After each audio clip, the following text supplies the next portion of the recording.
Welcome everybody to the Last Mile Radio with Ryan Leaf. We got a pretty special episode today, at least incredibly special for me, but I also think it'll be very important for those of you listening to hear from a different point of view, someone that actually is in the criminal justice system and was a very important person in my recovery when I got out. His name is Doug Fender. He was my warden at Crossroads Correctional Facility in Shelby, Montana. Welcome to the show, Doug. Thank you for having me. Warden Fender. He's still in my phone as Warden Fender, by the way.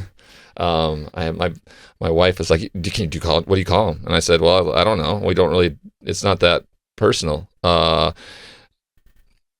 do we start? All right, so you have to tell me this story. So I'm being transported from the Montana State Prison to the facility in Shelby. Now I can't remember people's faces at the time. It was absolutely the most horrific, dehumanizing trip I'd ever.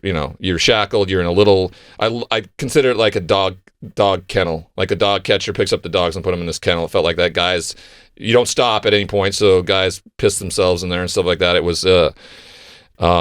That's what I roll into Shelby anyway, and then they go through the process of intake and everything like that. But something different happened, or at least I found out it was different from some of my fellow justice-impacted individuals with me.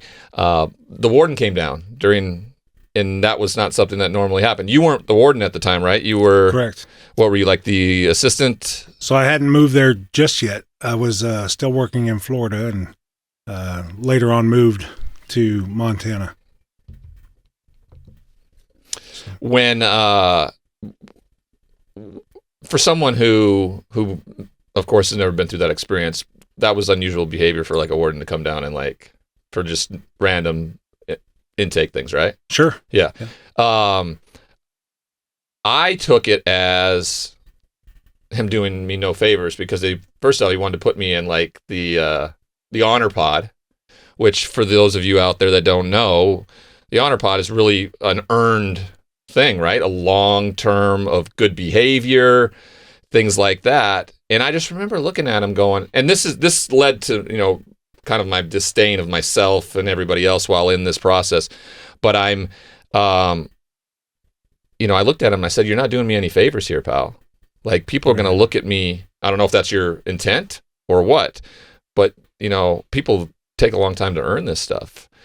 And, it's one of the things that sticks out. I can't remember. I thought the guy was from Texas or something like that. He must have been a big football fan or anything like that. But that was my first introduction to the facility that I would spend the next, I don't know, it was like 2 years at with you when you came on as warden. Kind of speak to, first off, to get to know you, speak to how you got into this business. Yeah.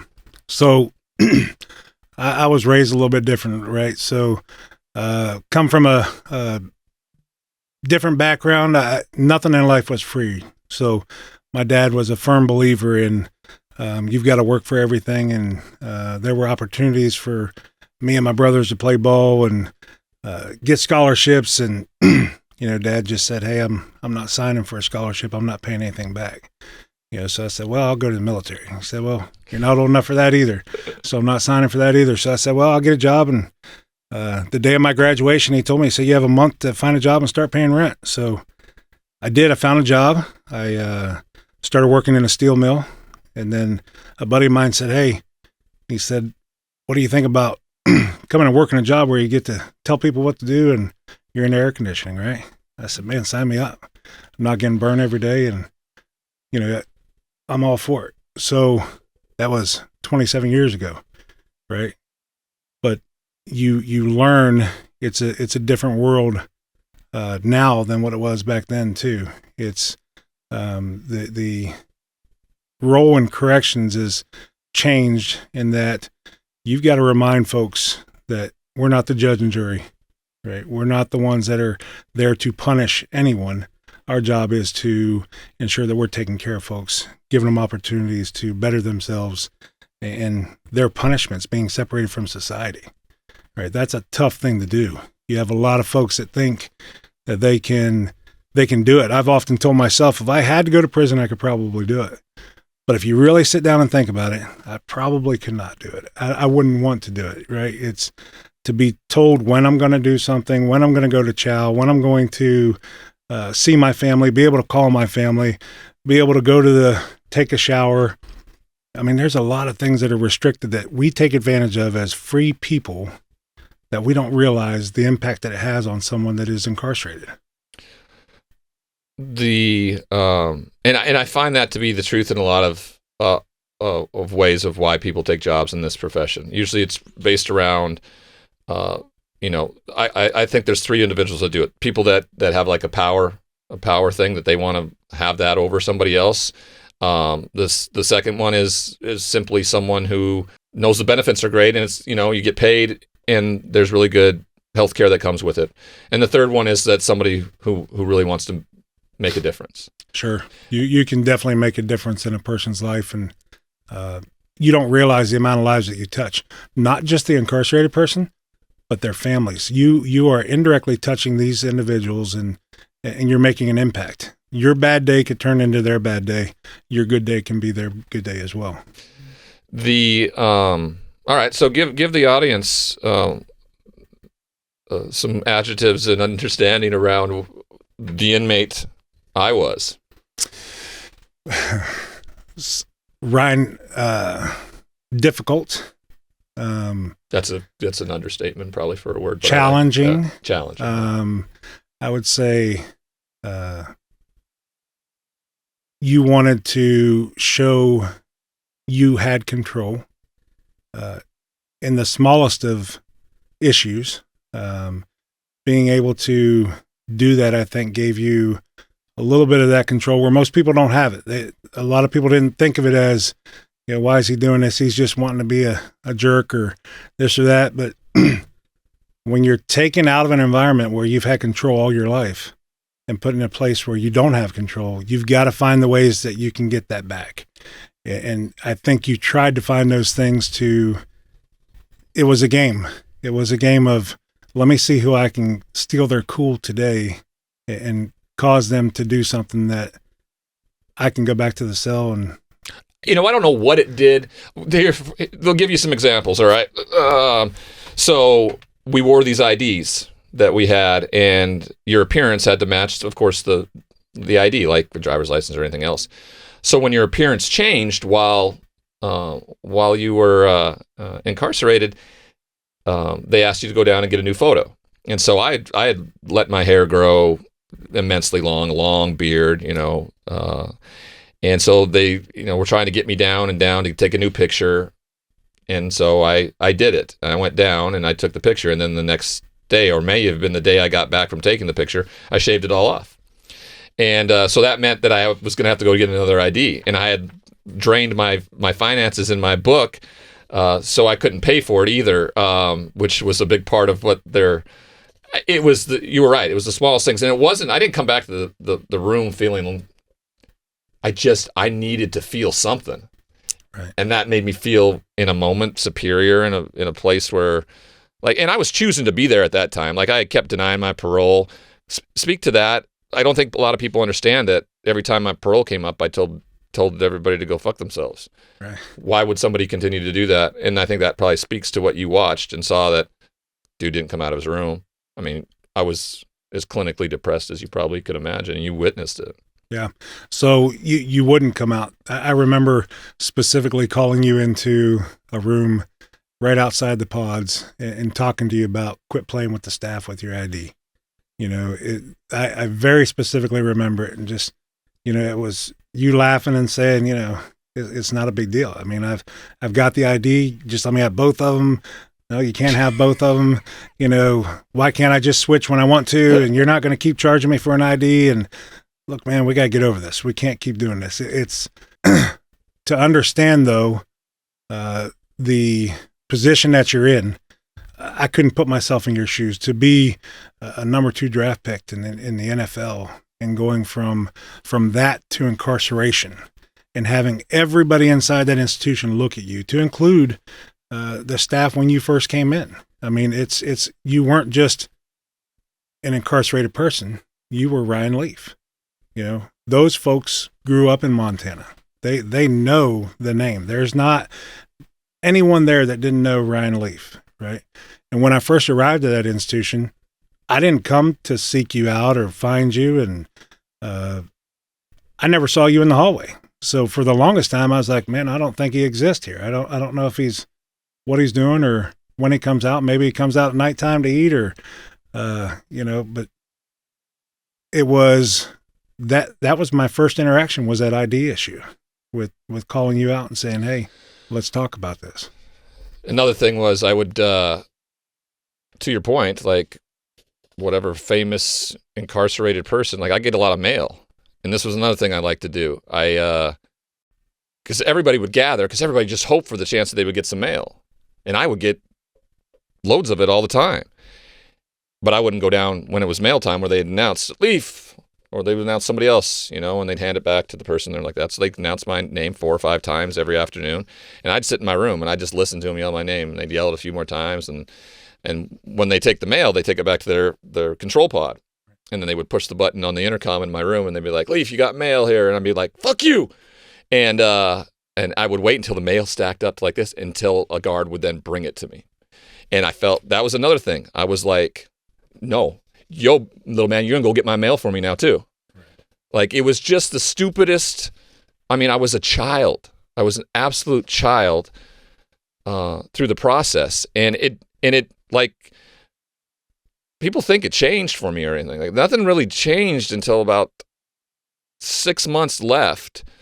You asked me a few times when there were folks that came in to like talk to, I think it was usually groups of students or something like that. And I always told you, no. And then I don't get it. I don't know why this one day you came and asked. And do you remember what you said to me that day or why it was different? Yeah. So the group was from Great Falls and all they wanted to do was see Ryan Leaf. They wanted to hear about Ryan. They wanted to talk to him. It wasn't Ryan, the inmate or the incarcerated person. It was Ryan Leaf, the NFL player. These kids had their parents grow up with you, or their aunts or uncles, and I said, well, let me go give him a shot and see if he'll do it. And talking to you, I told you, look, you have the opportunity, even if it's one life that you can change with these kids, to come and talk to him. And you said, look, I'll give it a shot. I'll go up there. And I remember you coming up. You said, I'm not getting strip searched. I'm not coming in there to be embarrassed. I'll go up there if I can talk to him. And I said, that's fine. And we went in there and you talked to him and you told one of the kids that you dated their cheerleading coach. And, they were laughing. And I mean, just the questions and do you know so-and-so, or did you know this person? And I think it helped you, even though at the end of it, you told me you'd never do it again. I'll never forget that either. Telling me that you were embarrassed and you felt that you were embarrassed and put on display for them. But what I got from it was those kids left there getting to meet Ryan Leaf and hear his story and realize that it doesn't matter what walk of life you're from, you could be put in that situation as well. So, yeah. I think the best way for me to make you understand what I didn't like who I was in the mirror at the time. So that's what that moment made me. I was thinking more about myself than I was thinking about the people that it was affecting. And that has certainly changed for me. Like, just recently, because of the Last Mile program, I was in Montana. Really, I don't go back that often. I don't like flying into Great Falls because the first thing I see when I get off the plane is the detention center. Right. It's just, the people aren't great either. But I was back because the Last Mile has programming in the Montana State Prison. And Chris asked me if I would go in and speak to the guys. And I remember I was lucky enough that a couple days before I was speaking at the Big Sky Conference opener, heading into talking to all the teams and everything like that. And there were some reporters that were going to they put in some media requests for the state prison when I was going to be there in a couple days. And one of them asked me a question around how I was feeling about it. And because, right, I mean, okay, so we're going to pull up in Deer Lodge, and there's going to be the razor wire, and there's going to be the fish row or the MDIU or whatever it's called, where they do the intake and where you spend your, anywhere from 50 to 100 days being observed and everything like that. And I mean, like, being, the intake process is the most humiliating things too, right? It's logistics of it. It's what you do. This is how we make sure that no contraband's brought in, but it is. And so all those things were in my mind. What if I see a couple guards that I remember, all of it. So I was all of my feels, and but being asked the question a couple days early, I was able to kind of disassociate, and I looked at the reporter and I said, well, it doesn't matter how I feel. This has nothing to do with me. It has everything to do with the guys that are going through the program right now. And that's what I wasn't feeling at the time. I was feeling my disappointment, my embarrassment. There's this song that I referred to back in the day where it was like, I wish, I was a sideshow freak that you came to see, and I would just, twice a day you can come on in and watch me hit this red button that helps me self-destruct, right. Like I was the freak at the circus. So that's why, but I remember being asked to do it. And so that's a meaningful thing for me. I'm released December 3rd, 2014. No idea. When's the first time you and I reconnect outside of the Warden justice impacted relationship? It was, well. Was it Indiana? I was getting ready to move to Indiana, and I reached out and I actually contacted the sober living. Transcend, yeah. Yeah, Transcend, and left them my number for you to call. And I was very surprised that you called back. So, and I told you what was getting ready to happen and what I'd like to do, and see if you'd be willing to work with me and talk and speak to folks, because I believe that you have the platform and the ear of folks that people listen, right? You have an opportunity that most don't have, right? So just to be able to capitalize on that, and I mean, the amount of help that you can give others, I thought, why not give it a shot? So I did. You reached back out. We met up in Indianapolis. I remember picking you up at the hotel and saying, hey, I got a room full of guys that want to hear you and talk to you. It was around draft time. So, of course, everything's going on with the combine and those things. And, your name around that time comes up all the time. Yep. So everybody knows who you are. And but these guys weren't worried about hearing that part. They wanted to hear your story and how did you do it once you got out, How did you disarm them? I find it sometimes difficult walking into prisons now without really having to fight to disarm them around the idea that when I walked out, everything was still available to me. Did you have to do any kind of prep work before that? I just spoke in Indiana the other day, and one of the gentlemen came up to me afterwards, and he said, "Hey, man, I'm sorry to say, I was just talking a lot of shit about you yesterday. I didn't realize that we're the same guy, Yeah. And I feel like I have to do that. I feel like I walked out of there with nothing. Yeah. Like the idea that people, like I was broke, and I'd been just ridiculed and made fun of for like the last 8 years, around my football career, to then being, this, in the eyes of a lot of people, like this insane criminal, right? Not somebody who was dealing with a brain disease. Right. And so I think they just assumed that, he'll just go, he had everything. He'll go back and be a millionaire and be famous. And that's not how it works. Sure. People, it's that stereotype.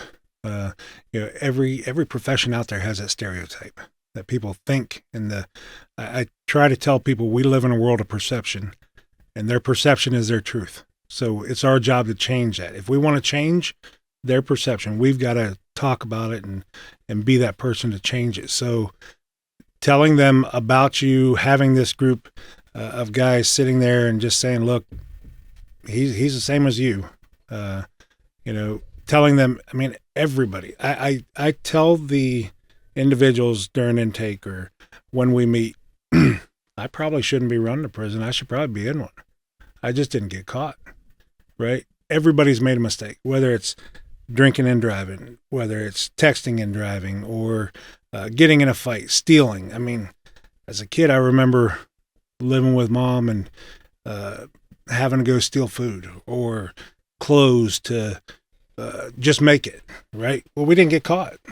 There's other folks that got caught. And then that vicious cycle of, this turns into you were arrested and you charged with petty theft. And then it turns into a probation and turns into you violated probation. And that vicious cycle just keeps going. How do you break that cycle? You break it with teaching people different means of doing things. You and your wife, she's lovely enough to come with you on this trip, and you sat in here today and listened to me talk to somebody who is very high up at the Innocence Project and fights day in. But he said something that I hadn't heard in a while for whatever reason, and I the status quo aspect of things, like, corrections has sat in a world of status quo for forever, and you speak, and I've heard you speak over the years about it, in a different way. Like, how do you go about effectively making change in places that seemingly feel unchangeable? Yeah. Moving to Ohio has been a real eye-opener for me. Our leadership for the state, the motto, hope is job one, right? So you got to give these guys hope. It's got to start with understanding that one day they're going to be our neighbors. They're going to be back out in society. You're going to run into them again. How do we make them a better individual and reduce that recidivism? We always talk about recidivism and incarceration. How do you really judge it? How do you know your numbers are right? You judge it by their success when they get out. What is that individual doing with their life? Did you give them a trade, or did you teach them things while they were incarcerated that they are now putting to work so they could take care of their families, so they could be a better father, brother, uncle, mother, sister, and you just really have to have that mentality. I think that the opportunity is there if people just open their mind to realizing people make mistakes. How do you battle that? How do you battle against that when you run up against that wall of status quo? Because, it seems grandfathered in, and, you've been able to, in the 27 years of your profession, rise up to the place where you're sought after as a warden around this country, in the most heavily populated prison system in our world. So what happens when you run up against those confrontations of that status quo? You have to educate people. New employees coming in, we're not the judge and jury. That's what we got to start with. The Orange is the New Black and Oz and 60 Days In and all the things that you're seeing on TV, those things are there for views. What you got to realize is this is real life. The people we supervise, they're men and women before anything else, and you've got to give them that respect. 95% of the incarcerated individuals want to do their time and go home. 5% are going to cause you 95% of your problems. And you have to be able to determine not everybody is that person, right? There are some people that just are going to be really hard-headed that you're going to have a hard time helping them change. Yeah. And you don't ever give up on them. You got to continue to work on them. But those are your people, but don't take it out on everybody else. I mean, I think that probably speaks to the idea of stereotyping, just like anybody else does around police officers. The same is in the counter of that with individuals who works in corrections, looking at people who have been convicted of a crime. That seems to be like the hardest part of this. What do you think what were you surprised to hear in my speech for the first time, or my talk when I was in the local jail there in Indianapolis? Because you hadn't heard me outside of maybe public statements and things like that, and that's usually, shaped differently by whoever's maybe writing it or something like that. What was the thing that surprised you maybe the most, if you can remember? Yeah, I do, and it's the way you felt about yourself. The disappointment, the hurt that you put on your family, the things that a lot of folks don't understand and hear, that being incarcerated, yeah, you got to deal with that, but the things that you process and look at how my mother and father are having to deal with this, my family, my community, the way people look at me, you don't really think about that. You don't think about that individual is taking on more of a burden than just right now being incarcerated. It's, they can't fix what they've done to their family.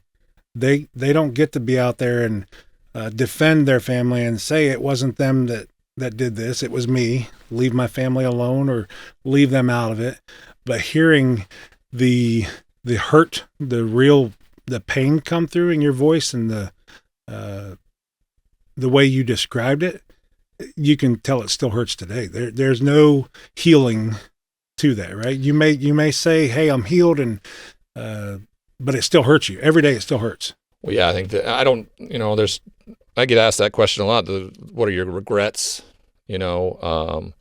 What are the things you would go back and change? If you had it, those are slippery slopes, because if things don't work the way they did, I wouldn't be where I'm at right now, or I wouldn't have the life I have right now. But I do think that speaks volumes of it, because you're exactly right. This show has offered me a really incredible perspective in some of the people I get to talk to. One of my first real guests on this show was an individual that was wrongfully convicted and incarcerated for 24 years of his life. And my question to him immediately was like, how are you not the most angry person on the planet? Because I haven't listened to the audio of it yet, but when I do, I feel like I could hear my emotions. Like I was getting angry for him, right? Because I still have that resentment quality in me of like, that's what I was so fearful of, walking back into Montana State Prison and maybe seeing a couple of the guards who I thought were, horrible. Would then I make it about me and want to do something, to get back at them, rather than make the best possible talk I could to the guys in the group that need it and want it and desperately are seeking hope. So it's a constant. When I was thrown into jail, like, I don't have to deal with any responsibility. That goes to everybody else. That goes to everybody else in my family, in whatever. And my circle was huge because I affected so many people with what I did and how I behaved and who I took with me and stuff. So yeah, I think that was a big part of finding my voice in this, being accountable, also being transparent. Like I think I should know that not everybody knows my story, so not everybody knows I was a piece of shit during this process, right? But I feel like if you want to find out my story, it's easy. You can find out very simple. And once I was able to understand and accept that, and I guess kind of surrender to it, I tell this a lot now. Like, I'm more confident now with all that baggage, with all that stuff, than I ever was as an NFL player. Yeah. And that's dumbfounding to me. And that's just, being able to like the guy in the mirror. How many relationships do you have with justice impacted guys that you were either a warden of or know through the process? Yeah, so quite a few. I was talking a little earlier about some folks that have impacted me, and just hearing their story. And I moving from prison to prison, you got to find a good barber, right? So I went from barbershop to barbershop, couldn't find one, and finally walked into a place, and I said, man, I'm going in here and sit in a chair. The guy says, come on, sit down. He said, I'll take care of you. I said, man, I've been looking for somebody. If you can cut it right, I'm going to come here every day. I'm going to come every week. Right. Just take care of me. we're sitting there, and he says, "What do you do?" I said, "I'm the warden at the prison." And he says, I did a few years myself. So he said, "I was over here at this institution." I said, "Man, is this where you learned to barber at?" He said, "No." He said, "Well, I learned there, not through a class or anything, but in my cell, cutting guys' hair and doing this and that." And we got to know each other, and we've been talking every time we get a chance. And the moves that this man has made since getting out, he did some trafficking, and since being out, he has opened his own business, owns his own barbershop, employs numerous folks, gives them opportunities, young kids, teaching them. And he owns the plaza that he's working out of. So now he's renting out those different things for the plaza. And, but just a great guy. I take my kid there. I told him, I said, come down here. You're going to get the best haircut you've ever had, And I tell every new employee, I tell them, hey, this guy will cut you guys up right. You need to come in here looking the right way. Go over and see him. I said, he's formerly incarcerated. I said, give him a chance. Be the best one you ever had. But not just him. Stopping the other day, and a buddy's radiator blew up. So we had to get some radiator fluid. I said, I'll follow you home till you get there, and stop at Dollar General. And this guy comes out of nowhere, and he's like, "Man, I know you." And he's pointing at me. I said, well, this could be good or bad. I don't know what this means, right? So and he's like, weren't you the warden? I said, I was. He said, I just want to tell you thank you. And I said, well, I don't get that too often. So what? Thank you for what? And he said, you always made my family feel welcome. You didn't treat them like they were a victim or they were the ones that committed the crime. He said, you would remember me if you saw my kids. I said, well, how many kids do you have? He said, 7.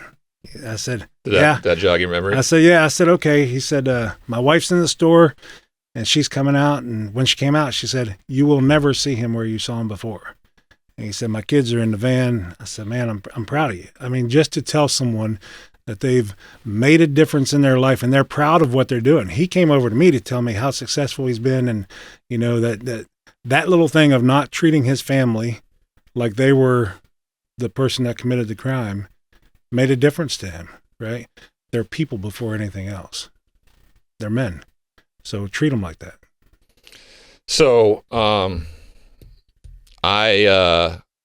was looking back at our texts the other night, and I didn't know this one existed, but I thought it was perfect because I did. Before you decided to come on the show here, did you know much about what the last mile is? I didn't. So let me see here.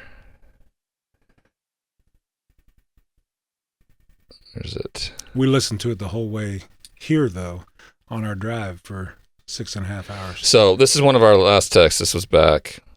You just was asking how life is. Want to see about getting you out here sometimes to talk to my facility. And I said, it's all good, man. It's purposeful and fun. And I said, just spoke with a group of recently incarcerated guys out in Oregon. And then I said, this is at the end of the text, did a podcast with this group called The Last Mile. I know they're in a lot of facilities now too, helping people with their education. And it's a group in prisons teaching educational skills for transition when they get out. And you said, do you have a contact for them and be willing to share? So I say that only because I just mentioned a group that was helping and could be helpful to, and you're the one in position of power to possibly allow for something like that. And you asked immediately, hey, could you put me in touch with these people? And speak to how important programming is, the right type of programming. For me, I always found when I was there, especially, I don't know if it had anything to do with the for-profit prison model or anything like that, but the turnover was so great. I could never build any trust with a therapist or a counselor because they would move on to another or gone before I, had anything. A lot of the recovery programs were, unfortunately, meetings, AA things or something like that was a way for guys who were in different cell blocks to get together and do bad shit. Right. And there's one thing I didn't contribute to while I was inside was I didn't commit new crimes. I was I didn't have any interest. I was also I was a bougie drug user. Like I had like a certain drug I like to use, and anything that was smuggled in, I was like, I didn't understand it or anything like that. I was also probably just because it was the perfect setting for me. I'd sit in front of a TV in my room and just be high the whole time, and that's exactly what I probably wanted, but I didn't.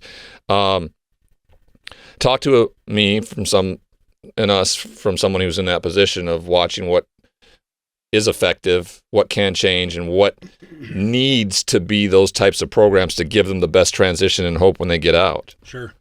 I'm a firm believer that idle minds are the devil's workshop, right? You've got to keep them busy. When I say them, the men, the women, the people that are incarcerated. So you've got to give them an opportunity to better themselves. It is our job to give them those tools. Trying to get them to take advantage of it, some people may not want to do it. Ryan Leaf didn't want to do it at first, right? You know, you got to I didn't want to do it at all. You got to get them out and say, hey, how do we get you to want to better yourself? What are the opportunities that we have here? I was sitting in the chow hall the other day, and a guy comes up to me and says, and there's no programs here.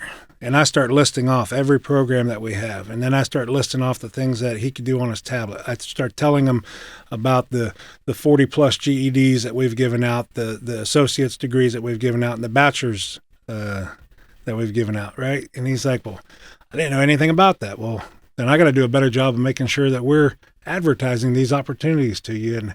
And how do we do that? So we do that through our teams, and we got to make sure that everybody's posting those opportunities. It's programming is proven to reduce violent incidents. It reduces recidivism.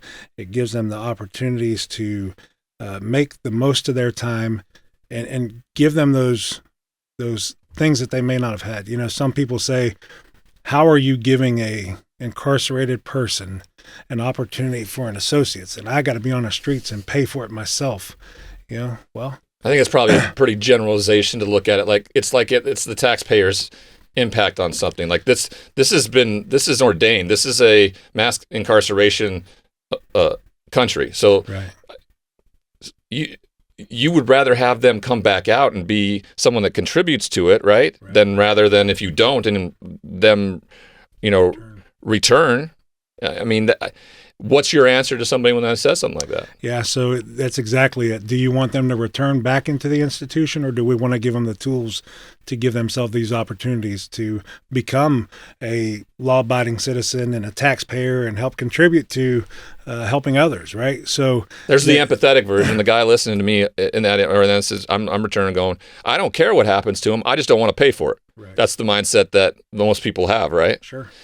I have never thought for once that my taxes have gone into the programming of someone in an incarcerated place. Right. It just is never even like it's a part of doing business in my mind. This is what I do pay, and this is what it is. You know, I'd rather not pay taxes? Yes, but I mean that's just the way it goes. Right. I don't really look. I would like to go into better programming, and the Last Mile seems to be an incredible program that's through a nonprofit. You said you listened to it on your way here.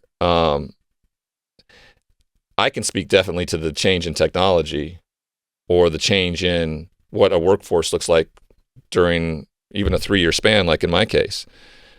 Imagine it being anywhere from 5 to 8 or something like that. And when you walk out, the skill set that you had, whatever that was, usually revolves around hard labor in a prison setting in the way you think. Welding, hard kind of labor that goes into it.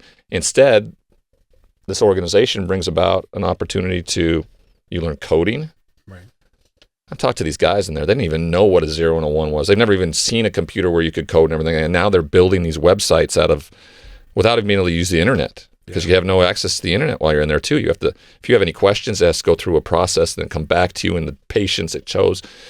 And then in other facilities, there's an audio-visual aspect of things. You know, how we're doing a podcast right now, how important and what content has become and stuff like that. And to actually be able to walk out of something and maybe own your own story.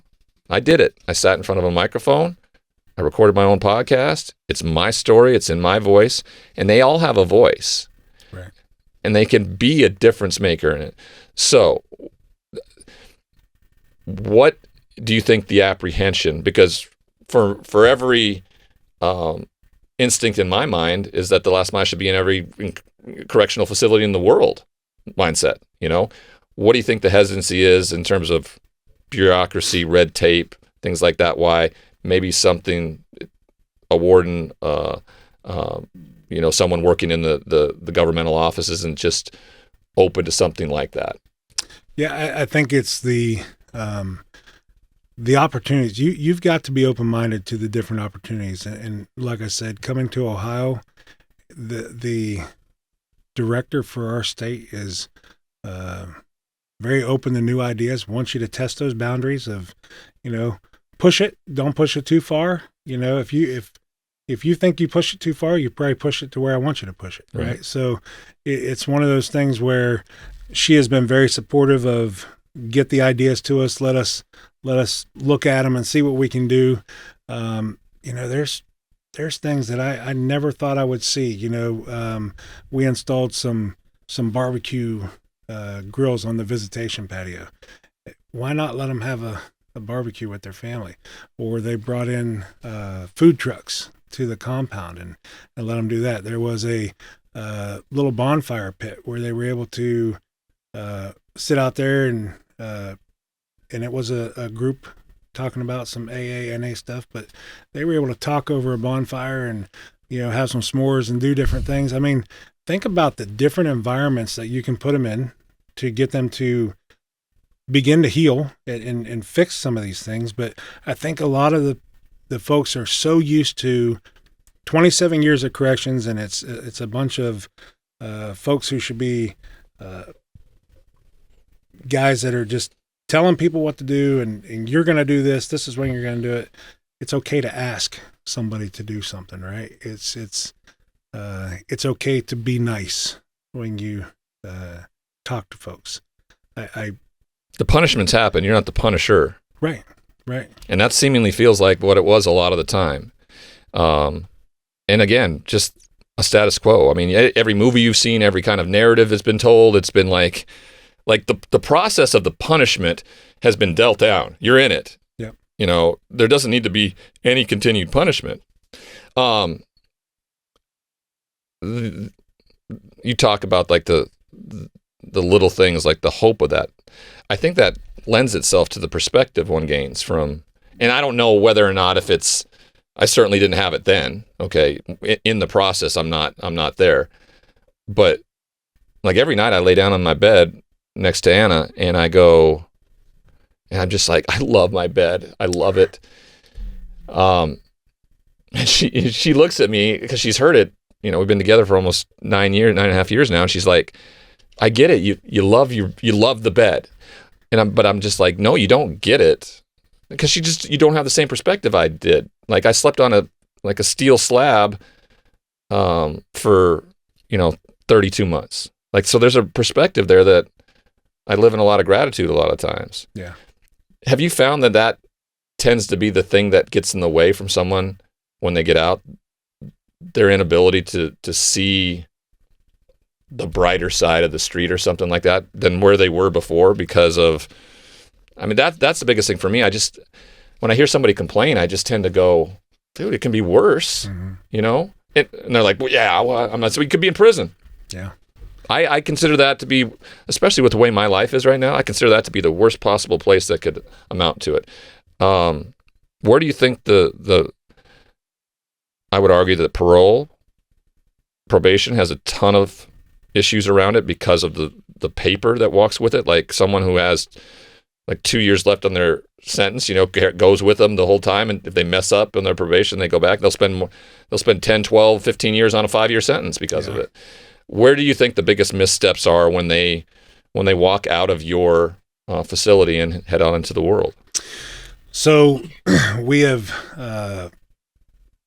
putting a center in our institution for Ohio Means Jobs, right? And with that center, we're going to help them get their driver's license, their social security card, copy of their birth certificate. We're going to look for housing. We're going to look for the job opportunities.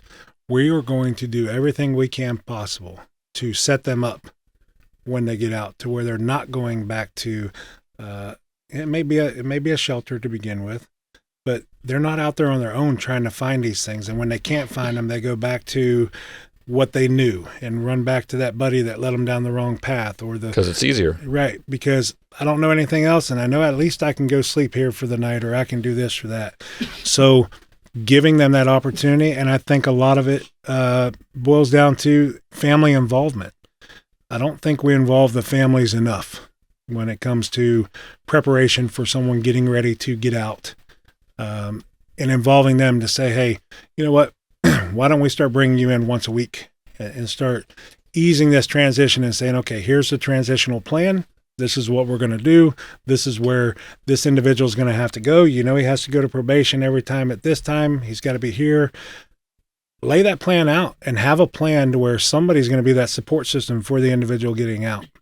So they're not reliant upon trying to find someone after they've been released and they don't have the resources, or someone to help them get the resources to do those things, because that's where that cycle just goes back. Well, you missed your probation appointment, so obviously you're out doing something wrong. No, I didn't have a way to get there. I'm trying to get on a bus, or I'm going to walk there, or whatever it may be. We've got to do better at helping them with the steps afterwards. I think that's a great program. It's pretty much kind of what the Last Mile does in terms of establishing those things. Hope is an incredibly fleeting thing. For anybody, I think, you know, anybody who's down on their luck or going through something, like the semblance of hope is something that can pick you up. But I mean, it can be dashed as quickly as that. I've told this story on here before. I don't know if I've told you this story before. So, you know, I get out, my parents pick me up, you know, we go back to their house. I'm 38 years old, once a millionaire, football player. Now I have no money, nothing, and I'm living in mom and dad's house, which is, like you said, much more than a lot of people may have if they end up going and living in a shelter when they get out. So I woke up a pretty grateful man that next morning. I slept in a real bed for the first time in 3 years, and I sit down at the breakfast table and I'm having some food, and my hometown newspaper is right in front of me. And did I tell you the story? I've heard it, yeah. So, you know, there's a cartoon there. It says, "Lock up your medicine cabinets, Ryan Leaf's out." And, like, I don't know if you could dash hopes any quicker. Like, it was just immediate, because it was almost like a reminder of who I was or how I was perceived. And it was never going to change. So, like, my immediate muscle reaction was to try to find a way to numb that. Like, that's it. Like, the transition part of it, you know, having the tools in the toolbox to then be able to effectively change how you deal with a situation. I think that was the biggest thing for me. Ironically enough, whatever programming I went through while incarcerated, like, some of the main points stick. I still say one of the things that in every one of my speeches, because I think it's incredibly apropos, and it's life isn't fair. It's about how you deal with it that matters. I learned that in one of the programs in prison. It's a good statement. This will be the first time anybody's heard me actually give credit to the prison system for that, because I've never owned up to that part of it. I like people to think that I thought of it myself. But it is what it is. And so do you have a feeling when people walk out? I mean, what was your feeling? I think a lot of people thought I would just be back. I didn't. I remember the day you were released, because we were preparing for media, we were preparing for all sorts of stuff, but there wasn't much. I mean, we knew how it was going, and I thought, I followed your story to hear about, are they going to let him go to California for the treatment? Are they going to, what's the reason why they have to go back to Texas? Right. Yeah. So does he have to go there? Was there that debate of, is he going to Texas? Because there was some debate, is he getting released or is he getting extradited? Right. So just kind of following that and just realizing, hey, his road's not over. He's still got a long way to go. But you had two people picking you up at the door that I truly believe. Had you talked to my parents when they visited? I didn't, no. But I will tell you, it's to hear that someone's family is there to pick them up and know that they care, and that's that's the story. I mean, there were people that were coming in there. I don't know if you ever got to go any of Mac Bledsoe's courses or anything, while he was there. Drew sent him to me. Yeah. So there was a lot of people that were in your corner saying, hey, we need to make sure he's doing the right thing. And people care about you, as much as you say or thought they don't care. I'm a failure. And this is that. People care. And everybody's got to realize there's somebody out there that cares. I think you find out who really cares. Right. I think whatever blinders you had on or whatever delusions you had, you find out who cares. And as it turns out, one of the people that cared was my warden. As he continues to do it on the other side of what our conversations are usually about here on this show. He is a face that we're putting to working in the correctional system, and I think is counter to what a lot of the status quo actually is. And so I'm incredibly grateful for you. I'm grateful for our friendship. I'm also grateful, and my wife is very much so, because I'm going to be honest with you people. He may be like one of my biggest referrals in the world. Our company has probably made a few dollars because he's vouched for me. In fact, you guys had like your national wardens convention a couple years ago, didn't you? We did. He asked me to be. I was the keynote at it. So, how was the response from that? Did people loved it? Yeah, they still talk about it. So, a lot of folks have asked to get you back. So, well, let's do that anytime soon. Thanks for coming all the way to New York. I appreciate it. Bringing your lovely wife along. Yeah. Can you turn her mic? Is her mic on over there? I think. He's a big football fan, but he'd probably be prouder for what I've become, other than the fact that I played a bunch of football, huh? Definitely. Yeah. Well, there you go, Doug Fender, my former warden. Thanks for joining us here on the Last Mile Radio. We really appreciate it. We'll get more of these kind of type of conversations every single week, people here on the show. Thank you again for the opportunity. I'm incredibly grateful that I get this chair, that I get this microphone, that I get this opportunity. And I can't wait to do it again. And we'll see you next time here on Last Mile Radio with Ryan Leaf.